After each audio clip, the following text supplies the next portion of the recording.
Further इसमें बताया गया है कि in the beginning the same matter should be given to read which has been practised orally.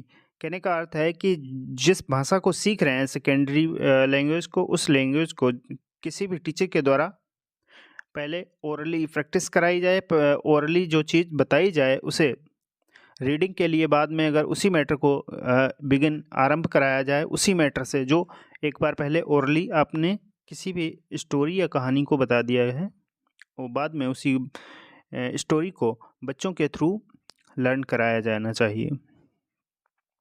इस तरह से उनकी बिगनिंग करानी चाहिए, मतलब स्टार्ट कराना चाहिए।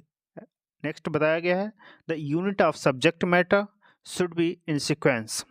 जो किसी भी जिस सब्जेक्ट पे आप बात कर रहे हैं उस सब्जेक्ट के कोई एक यूनिट है वो एक तरह सीक्वेंस में होनी चाहिए। ये नहीं किसी भी सब्जेक्ट या किसी भी एक टॉपिक पे आप बात कर रहे हैं तो एक सेंटेंस ये लिखा, एक लास्ट का सेंटेंस यहाँ जोड़ दिया, ऐसा नहीं हो जाना चाहिए। चीज़ें एकदम सीक्वेंस में होनी चाहिए। आगे बताया गया है there must be progressive system. Progressive system किस प्रकार से बनाया जा सकता है? ये प्रोग्रेसिव सिस्टम होना चाहिए नोन टू अननोन।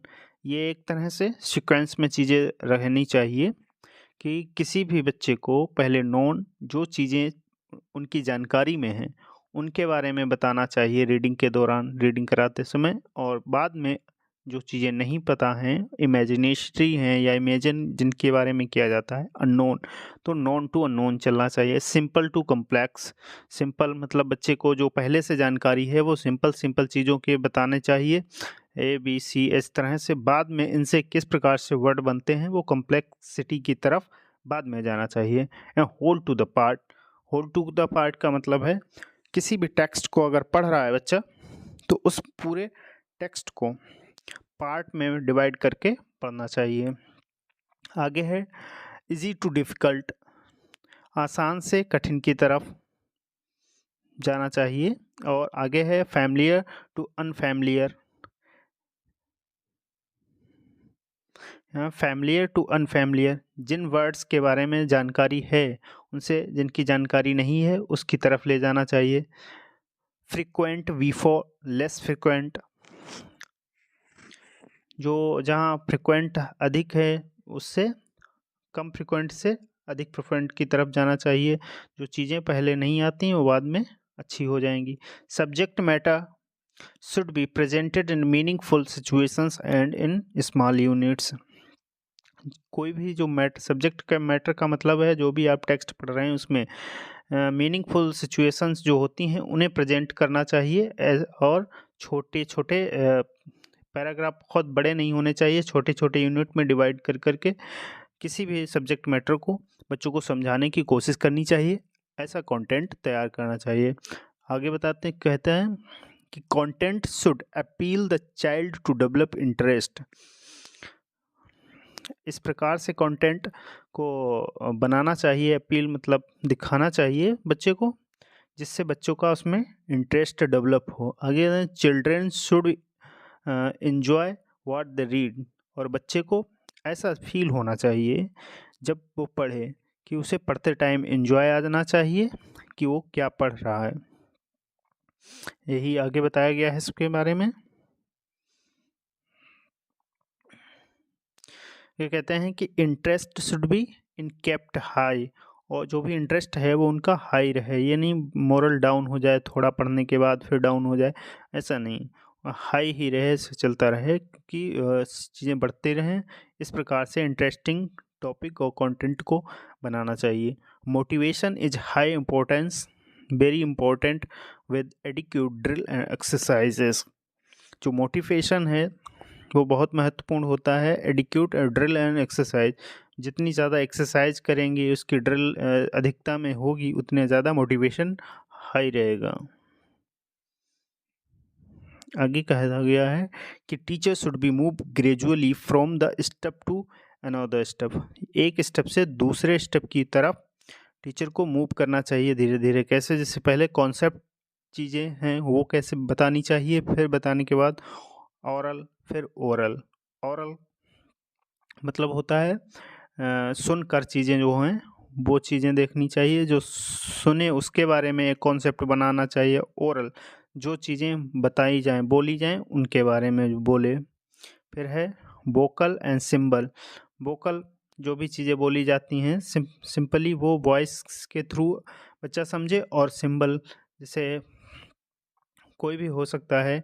एप्पल है, एप्पल अगर बच्चा नहीं देखता है तो एप्पल एप्पल के बारे में पहले बच्चे को दिखाया जाए सिंबल के रूप में, फिर उसकी स्पेलिंग, और उसके बाद इन सब चीज़ों को विजुअल कराना के बाद बच्चे को अच्छे से समझ में आएगा। एप्पल की जब बात करोगे तो पता चल जाएगा कि एप्पल क्या होता है। नेक्स्ट इज दैट द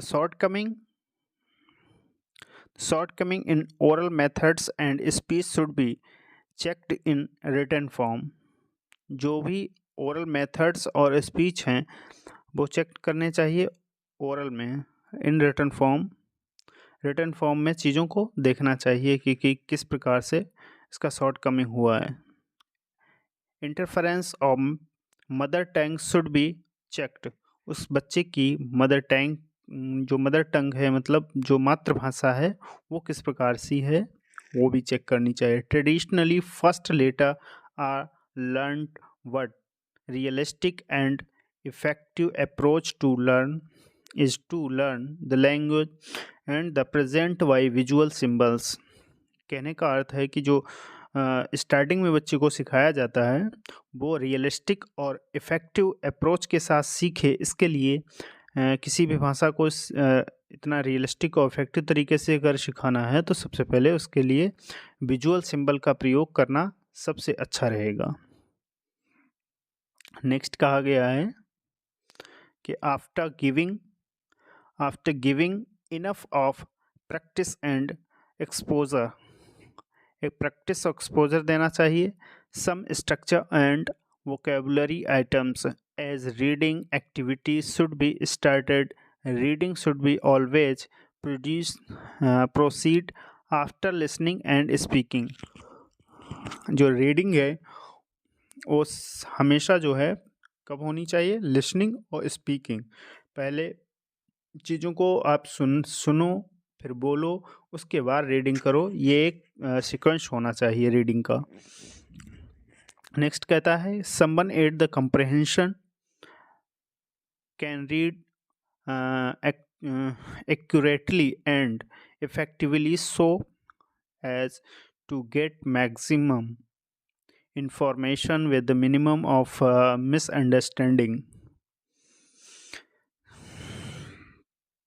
कोई इस प्रकार से कंप्रहेंशन जो है वो करेक्टली और इफ़ेक्टिव तरीके से रीड करना चाहिए जिससे मैक्सिमम इन्फॉर्मेशन मिल सकें और मिनिमम मिसअंडरस्टैंडिंग गलत इन्फॉर्मेशन बहुत कम हो और अधिक इन्फॉर्मेशन अधिक मिल सके, अधिक से अधिक मिल सके। इतना इफ़ेक्टिवली और करेक्टली चीज़ों को कंप्रहेंशन में पढ़ना चाहिए या बच्चों को सिखाना चाहिए। आगे बताया गया है कि some are poor in comprehension even in their mother tongue as well. Reason for failure in comprehension are connected with defective reading habits. जो भी रीज़न इसमें है मदर टंग और डिफेक्टिव रीडिंग नहीं होनी चाहिए, ऐसा कुछ बताया गया है इसमें। Some fail to see the word even through they read slowly and carefully paying attention।